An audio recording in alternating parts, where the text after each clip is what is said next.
Mwaramutse neza abakunzi b'uyu murongo mugari wa OCOS, mwese mwawe ikaze ahantu hose muherereye mu mpande zitandukanye z'igihugu, iburasirazuba, iburengerazuba, amajyepfo, amajyaruguru n'abari mu mujyi wa Kigali, mwese dutangiye tubasuhuza kandi tubifuriza amahoro y'Imana.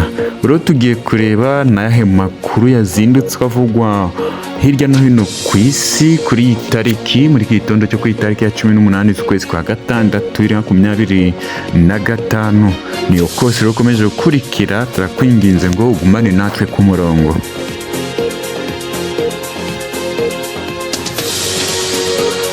Reka dore kuri iyi nkuru igaragaza ukundi isi muri iyi minsi isigaye yaracitsemo ibice.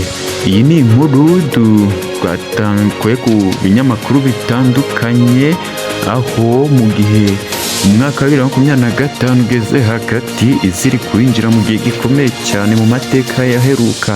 Intambara hagati y'ibihugu bikomeye, ihungabana ry'ubukungu kurushaho kugendera ku mitangire ya serivisi z'ingenzi, gukendera kwazo ndetse n'ihindagurika ry'ikirere rigaragara. Uyu munsi amakuru menshi aturuka mu bice bitandukanye by'isi arerekana uko isi ikomeje kwibona nk'aho iri mu mwijima mwinshi.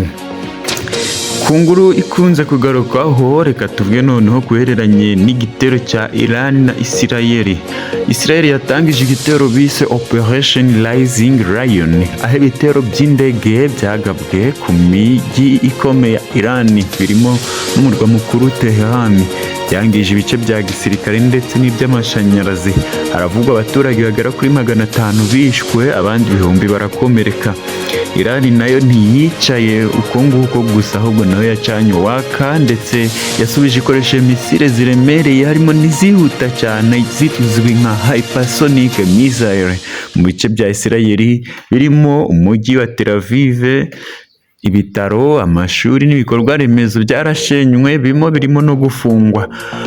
Major General mu ngabo za Iran Rahimi yavuze ko ibyo Israel yitangije atari igitero gisanzwe, ahubwo ari intambara yuzuye mu kirere ndetse no ku butaka. Dusimbukiye gato, Perezida Donald Trump ntiyatinze mu gutanga igisubizo gikomeye. Yatangaje ko Iran igomba gupfukama ikemera kuneshwa, maze yohereza indege z'intambara zizwi nka fighter jets n'amato yo mu nyanja nka warships hafi ya Iran. Yategetse abaturage ba Tehran guhita bashaka aho bahungira. Trump mu magambo ati, turarwanya ikibi kugeza kirangiye. Abaturage ba Iran bazi neza ko turi hafi yo gutsinda. Benshi mu basesenguzi bavuga ko Amerika irimo kwitegura kwinjira byimaze mu ntambara y'akarere, bikaba byatuma ibintu birushaho kuzamba ku rwego mpuzamahanga. Tugiye mu nama ya G7 ikaba ari ibihugu bikize birindwi gusumbya ibindi ku isi. Mu nama ya G7 yabereye muri Canada, ibintu ntabwo byagenze neza. Perezida Donald Trump yavuye muri iyo nama atayirangije, yanga kugirana ibiganiro na Narendra Modi w'Ubuhindi ndetse na Volodymyr Zelensky wa Ukraine. G7 yari yitezweho gutanga igisubizo gihuza ibihugu bikomeye ku bijyanye n'intambara ya Iran n'iy'Uburayi, kuvuga Ukraine, ariko byose byarangiye mu kuryumaho. Ubufaransa, Ubudage n'Ubutaliyani byashakaga gufatira Iran ibihano, mu gihe Amerika yo ishyigikiye ko Iran itsindwa ku ngufu.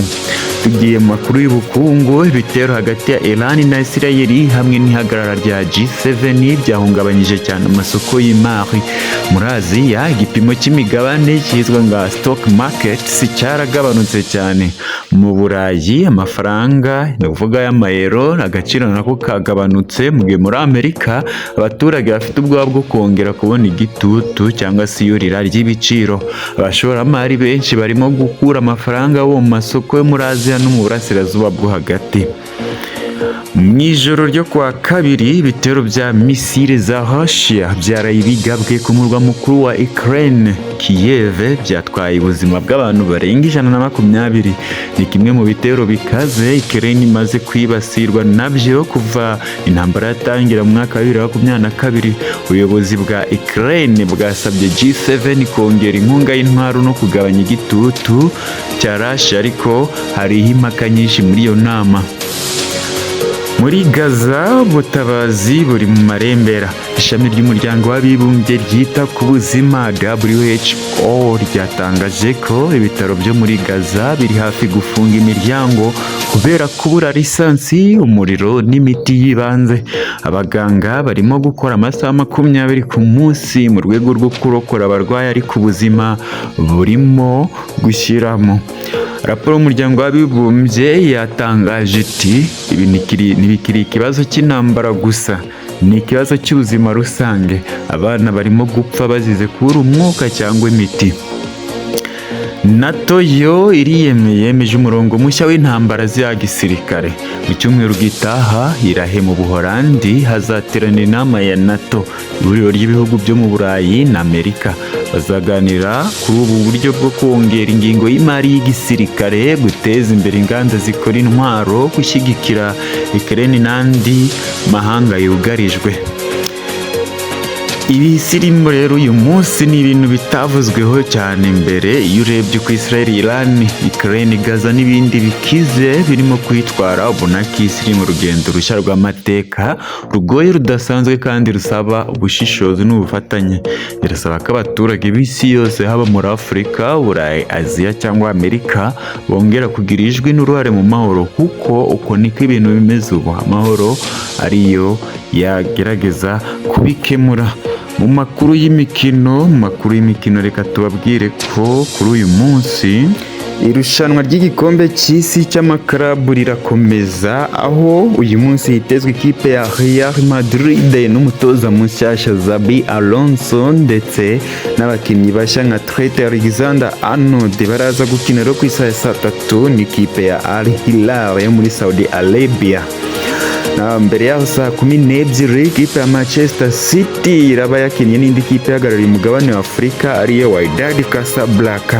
Ni mu gihe mw'ijoro ryakeye ikipe ya Eternal yanganyije n'ikipe ya Montreal igitego 1-1.